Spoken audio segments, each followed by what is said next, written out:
After more than 4 months, we have seen the video recording from Michael Zehaf-Bibeau, and those that were refusing to admit the truth that the man that shot Corporal Nathan Cirillo just behind me then went up on Parliament Hill on a shooting rampage of the Parliament buildings, well, now they can't deny the truth any longer.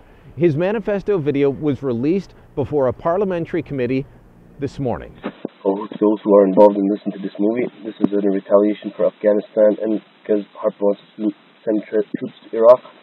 So we are retaliating. The Mujahideen of this world, Canada's officially become one of our enemies by fighting and bombing us and creating a lot of terror in our countries and killing us and killing our innocents. So we just aiming to hit some soldiers just to show you that you're not even safe in your own land. So you got to be careful. So may Allah accept from us. It's a disgrace. You guys have forgotten God and have you let every indecency and things run in your land. We don't go for this. We are good people, righteous people, believers of God and believe in His laws and His prophets, peace be upon them all. So that's my message to all of you, and this, inshallah, will not cease till you guys decide to be a peaceful country and stay to your own and stop going to other countries and stop occupying and killing the righteous of us who are trying to bring back religious law in our countries. Thank you. Some of the key things in that video for me are that Zehaf-Bibeau does not see himself as Canadian. It's clear in his words. He has an us versus them mentality. He says that this is retaliation, that this is for the Mujahideen, the Islamic fighters. He talks about how this is about exacting revenge for those that want to bring religious law to our countries, he says. That's how he refers to Muslim countries, our countries, versus you in Canada. This is a man that had detached himself from Canada. Commissioner Paulson of the RCMP told the Public Safety Committee that in his mind this was definitely an act of terrorism. Let me also say that if Zehaf-Bibeau had not been killed but rather taken into custody, we would have charged him with terrorist offenses.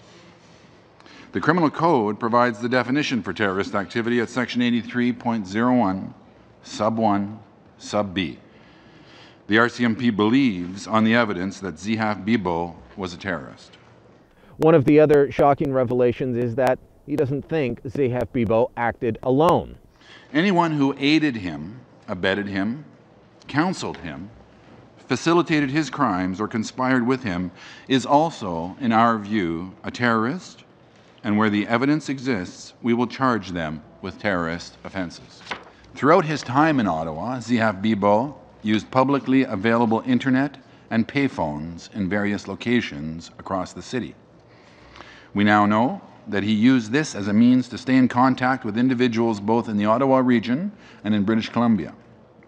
We have been able to identify some of these individuals, and we continue to pursue this avenue. There have been hundreds of people interviewed by the RCMP as part of this investigation, people that he used to associate with when he was living in BC's lower mainland, people he worked with in Alberta, people he rode the Greyhound bus with or stayed at the shelter here in Ottawa. The investigation is far from over, it seems, and there are 18 seconds of the video that have not been released. Paulson said there were 13 seconds at the beginning that they edited out on purpose and 5 seconds at the end. All he would say was it was related to the investigation and he wouldn't tell MPs or the public anymore.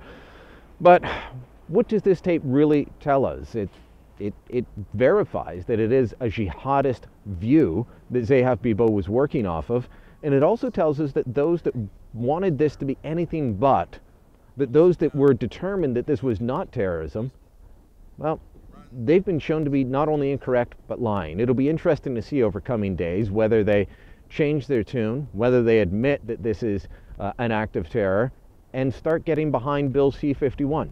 I'm on the record. I think there's some good parts and bad parts to the bill. I think that it can be edited, it can be fixed so that civil liberties are respected.